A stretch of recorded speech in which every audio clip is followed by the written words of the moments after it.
Our team is excited about the tournament. We're really excited that it's in Atlanta and just down the road for us. So hopefully we'll have some support from our fan base there in Atlanta. But kids are really excited, I think, about the tournament, and it should be a great week of basketball in the Georgia Dome.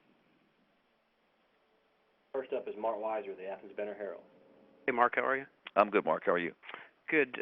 This might be comparing apples and oranges with some of the caliber of teams you've had as a head coach, but has what your team's done this season been as satisfying to you as any other you've coached, or how would you view that? I've not really thought about it until you asked me, but I think that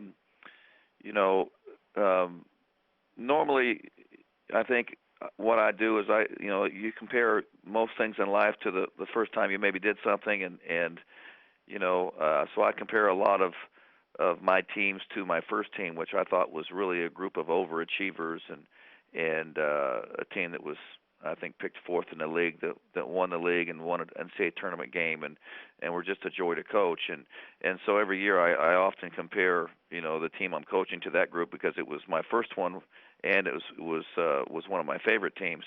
This team, if I sit here on the fly and compare it to that first team, it's been just as much fun to coach. These guys have been a real joy, and I look forward to seeing them every day. They enjoy each other, and I think that throughout the season, whether it would be success or failures, they've tried to use the experience to grow as people and as a team. And so, from that standpoint, it's been a process I think that we've all enjoyed.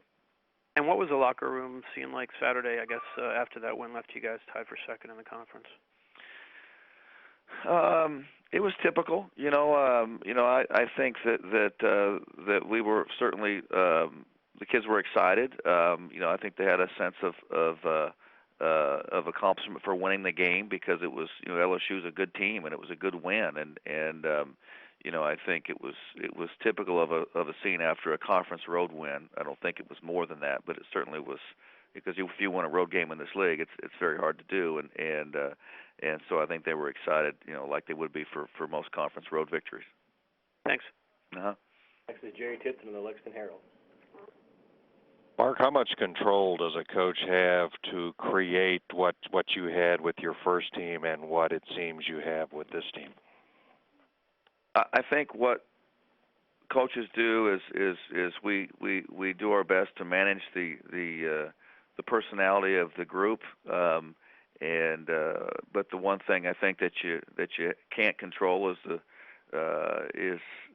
and you can in some instances as you recruit them, but the quality of character. You really have to have people that are great, have great character to really continue to strive and achieve, and sometimes you can't control that. You don't know exactly, even though there's some communication and recruiting. You don't really know until you go to battle with somebody how they're wired, and fortunately we've got a real healthy chemistry and some really good character on our team, and that's allowed us to continue to grow.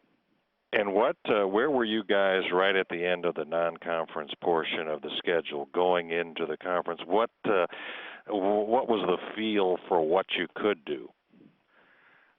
Jerry, that was a tough time because, we played George Washington in our last regular season game, and I learned right before that game that my dad was about to pass, and so then right before conference started, I was kind of away from the team for a day or two, and so, I don't know if that time we could really say we had a real grasp on what we could accomplish. I do think that from day one this year, we felt like, and our team felt like, we could have a good team. And even though Contavious left and we knew there would be some growing pains getting used to his absence, I don't think they ever wavered on the fact that, hey, we think we can have a good team. And it just took us a while to figure out how to do that. Thanks. Dick Towers of the AJC. Coach, just wondering, what are some of the logistical situations? I guess it'll be 6 days between games before you finally play. You don't know who your opponent's going to be, that kind of thing. What's the logistics look like running up into a late Friday night start?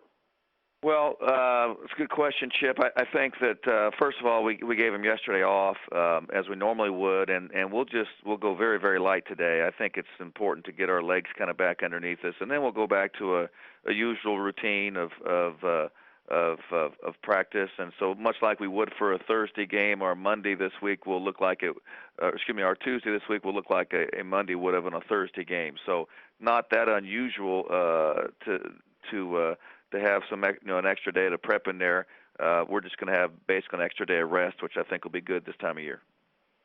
Is it as simple as saying, you didn't play well against Vanderbilt, you played real well against Ole Miss and Mississippi State, and so you spend a lot of time preparing for one and less for another, et cetera?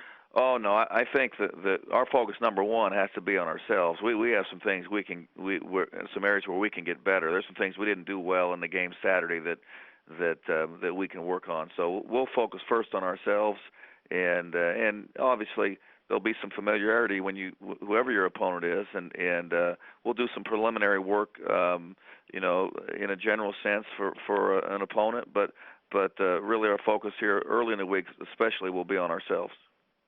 Thanks. Seth Emerson of the Macon Telegraph. Mark, I know you'll hate this question, but do you feel that you guys are going to need to win the whole thing this weekend in order to be safe in terms of an NCAA bid? For the first time yesterday, Seth, because I don't know who we're playing, I took a minute to look at it. I don't know if we'll have to win it, but it sure takes the stress out of it if you do. I think we'd have to advance, but to have legitimate at-large chances, I think we would have to advance in the tournament. But if you advance, you might as well win it. Thanks. Tim Tucker, the AJC. Hey, Mark. Hi, Tim. This is the last SEC tournament in the Georgia Dome, obviously. What are your thoughts about that and about the tournament leaving Atlanta to move on to Nashville semi-permanently? Yeah, I think Nashville's been a great host. I mean, they do a really good job with the tournament. They get great support there. I think the city of Nashville does a nice job. I think on the years when it's not in Nashville, I think Atlanta does equally as well in hosting the tournament. And is the new facility that's being built for the Falcons going to be able to accommodate basketball? Is Phillips Arena an option? I would love to see Atlanta, the city of Atlanta, the state of Georgia still have a chance to host the tournament because I think we do such a great job. But until that's determined, we'll hope that the last one is a memorable one. Now, what about just the playing in a NFL-sized stadium versus a basketball arena? Is one necessarily better than the other in your mind? These kids play so many different places now. I mean, it's I don't know if it's a real difference. I don't think it. I don't think the Final Fours now are played in domes, and I think that you can create atmosphere in a dome just as well as you can in a regular basketball arena. But it's important to have the tournament in places where people will come out, so you have that atmosphere. But I'm not sure there's a huge difference anymore.